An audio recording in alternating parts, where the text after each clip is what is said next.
This is Clean at Work with John Barrett and Sarah Bacca. Okay, so welcome to the next episode of Clean at Work. Woo! No Yeah, woo? Did I do it too early again?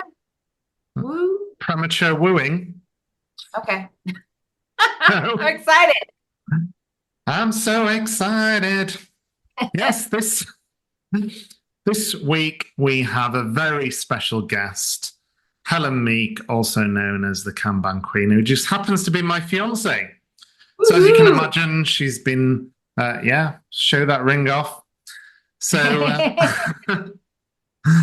as you can imagine, Helen has had to listen to me going on about clean for the 6 years we've been together, and so has picked up a few insights of her own along the way.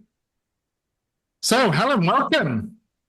Thank you. Thanks for having me. I'm honoured to finally make it on here after 6 years. Yeah, well, you did have to ask, didn't you? I was like, oh yeah, you do use clean at work. Why not? So Helen, how do you use clean at work?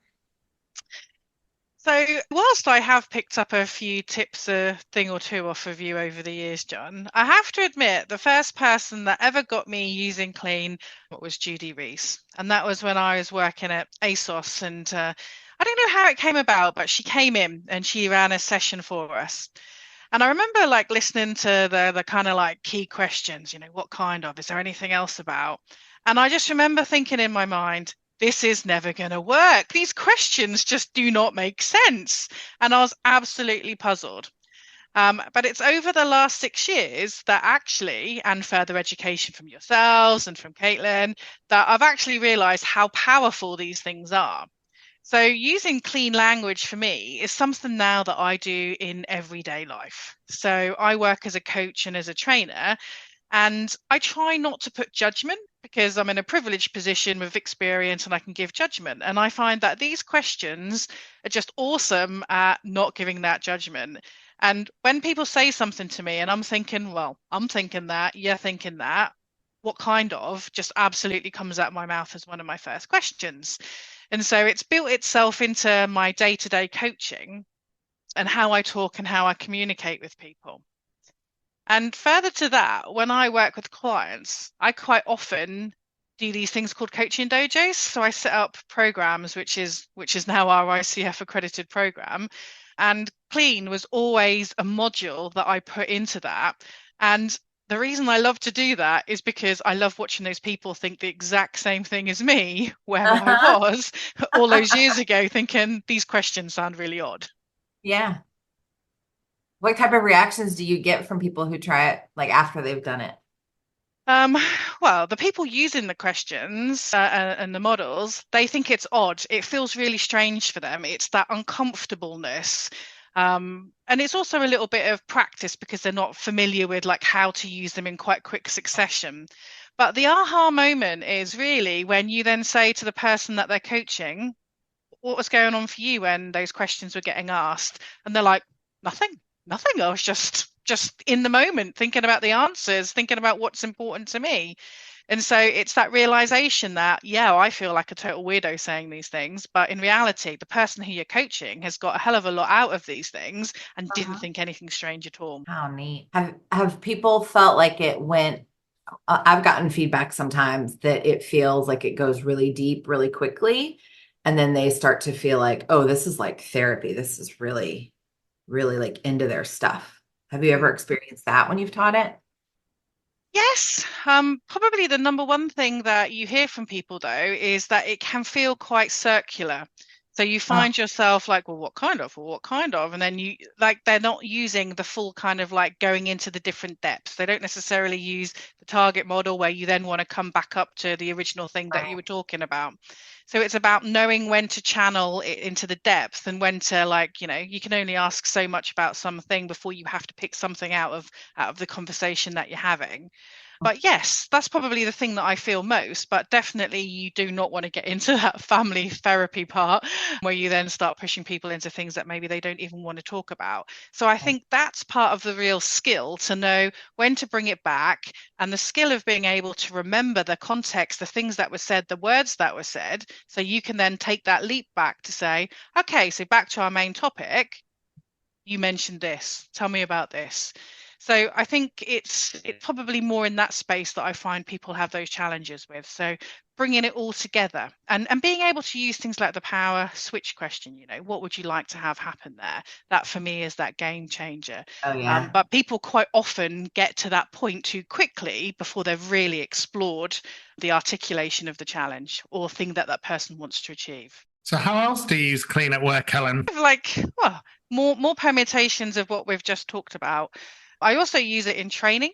So I don't just confine it to personal one-to-ones with people. When I'm trying to understand things where you might have a public training class and lots of people have got different perceptions, then being able to hold the room who's got something else to share and be able to bring out all of those different points, being able to repeat back the things that we're being able to hear and be able to bring that conversation back into one. I do kind of find that very valuable in that sort of like group coaching session. Even though I'm training, you can adapt those practices really quite well to be able to make sure that all of the voices are heard and the different opinions and views are heard within the room as well. So I think a lot of this has a natural fit into training. So coaching, consulting, training, I think it's got applications in all of these places. It's not just in your one-to-one coaching or group coaching sessions that you might have to have.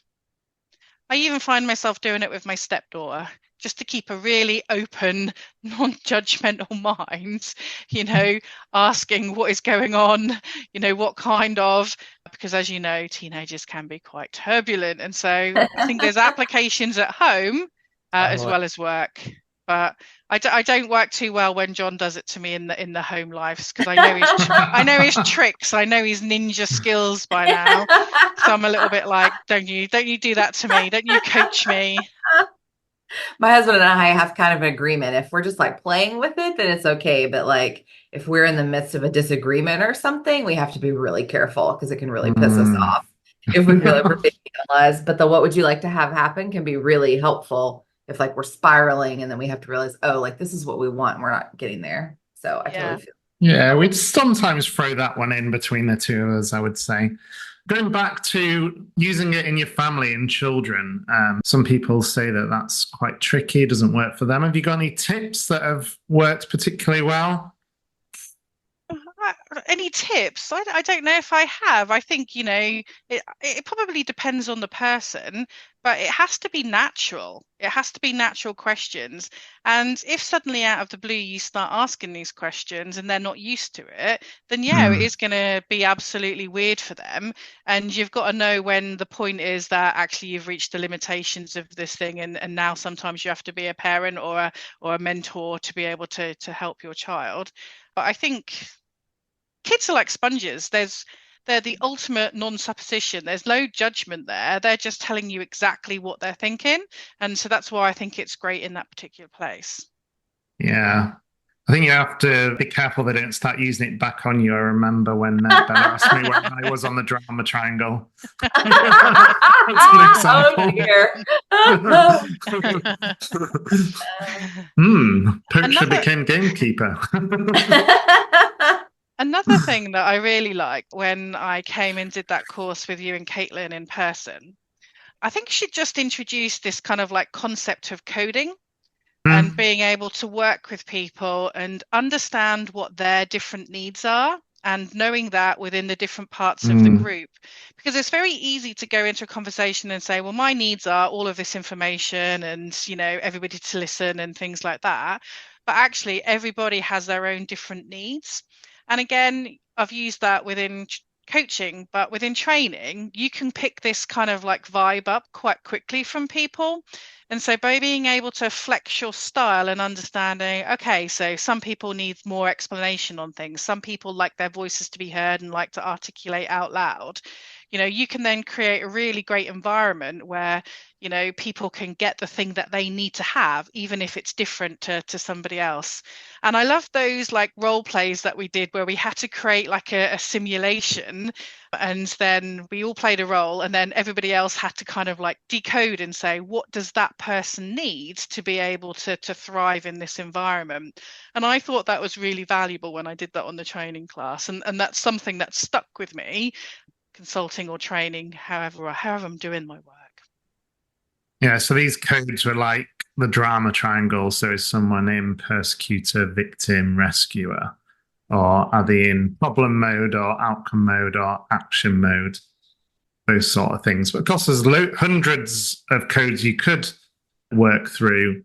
We just generally use the systemic modeling ones and then based on that decide, oh, what do we do next? Yeah.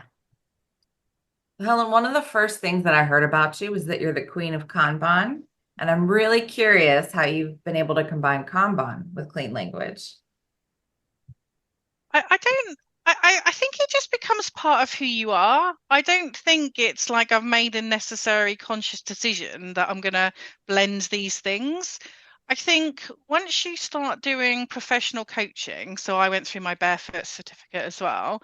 Once you start doing professional coaching and then you learn these different models, clean being one of them, I think it just integrates into your natural language.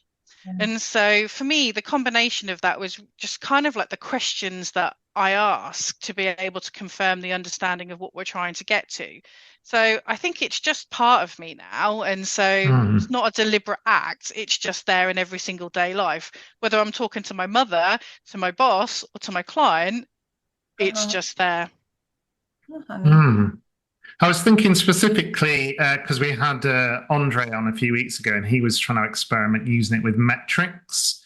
And I know you've done a lot of work with kind of metrics and telling stories. So I just wondered if you'd managed to use it in kind of that context and how that went. How did he want to use it in terms of metrics? He didn't really say yet, but my inference is similar to kind of in these stories and perhaps separating out evidence, inference, and impact could be one way to do it. Yeah, I guess the thing with metrics is, first of all, I hate the word metrics because it builds connotations. I'm already making a judgment about what the thing is that I'm looking at. And so for me, I tend to use the word insights. And for me, that comes with storytelling. And just because your lead time, how long it takes you to get your work is getting worse, doesn't mean that the team is getting worse. It could just mean you've got something happening, a new project, you've got bigger pieces of work, unknown work. And so the powerfulness of those clean questions is when you're talking to people, you do not want to be saying, well, why is this happening? You do not want to be judgmental in those things because data and statistics are hard enough to understand anyway. And if you're like me, I flunked maths, I got a D. And, it took me a long time to learn how to do these statistics, years. And actually, people might be very fearful of that. So if you can change your language, like, okay, so I see that there's been a change in your lead time and how long it takes.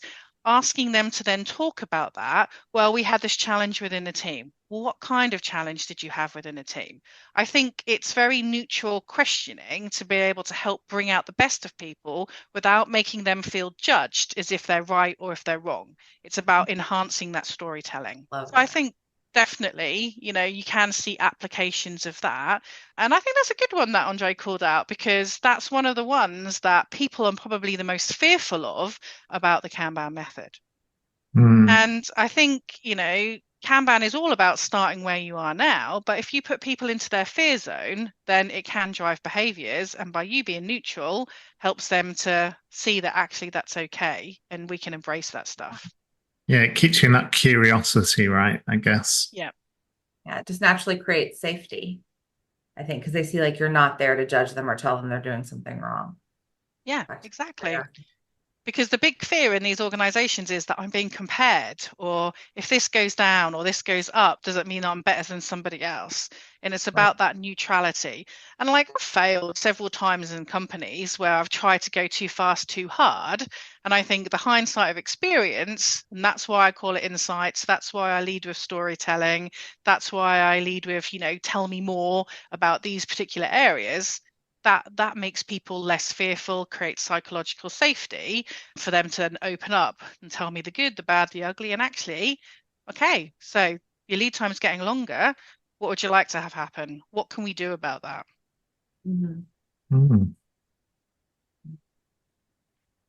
Have you felt like you've had any personal growth or learning from using Clean or working with Clean? I think as in like it's made me a better coach. But if your question relates to kind of like, have I been coached using Clean? I probably, other than like what John tries to use these models on me, never get coached by your partner. They always say that, Right. vice versa. I probably haven't had someone use it on me too much, I have to admit. But from where I was when I first met Judy to where I am now, the personal growth is that I'm not an expert. I'm not like you two by any means. But the growth is that I feel really comfortable using this within most environments now. I don't know if I would ever use completely clean. I'd probably be a little bit cleanish because I'd bring in some of those other questions as well to be able to help and support. But I think it has really helped me develop in that respect in how I show up with the people that I work with. Yeah. So going back to the start, we've just got to the end of your 6-year journey. What advice would you give to someone who was just perhaps starting to get a bit curious with Clean, or, as you said, feeling it sounds a bit awkward or scared that it might at least? What advice or tips would you give them? I think when you feel uncomfortable, it means you're learning. It means you're doing something new that doesn't quite sit right with you. And with anything, it's perseverance and it's practice. And so finding yourself a safe environment where you can take this and you can learn with like-minded people like yourselves or the wider Clean community, having people who can support that journey, then that's going to be great. But ultimately, you have to be using these things every day. You have to be practicing at it. And whilst it feels uncomfortable for you, by asking other people to reflect, so at the end of your coaching session, asking them, how was this for you? Did you notice anything about my questions? Then you'll be able to get the feedback that, yes, it was difficult for you, but in reality, the person found it very, very rewarding in the answers that they were getting back. So I'm glad that after I had that instant dismissal of, well, these questions are just so weird, I'm glad I persevered at it and practiced it and forced myself to do it in coaching dojos with others, because it then changed my perspective of it. So you have to do as much practice as you physically can in whatever environment that you have available to you. But the Clean community is really growing. And so there's lots of practitioners out there. And the good thing about practitioners is they're always open to be coached themselves. So finding someone who you can pair up and buddy with, that's going to be able to create an environment where you can get that really good feedback from. And these courses, they're not super expensive that you can go on. They're very reasonable.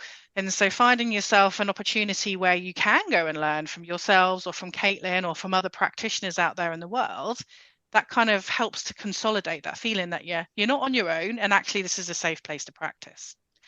So you've got to practice to be able to perfect it, and you've got to pass that feeling of strangeness when you learn something that's a little bit different to what you've probably been learned in other coaching models.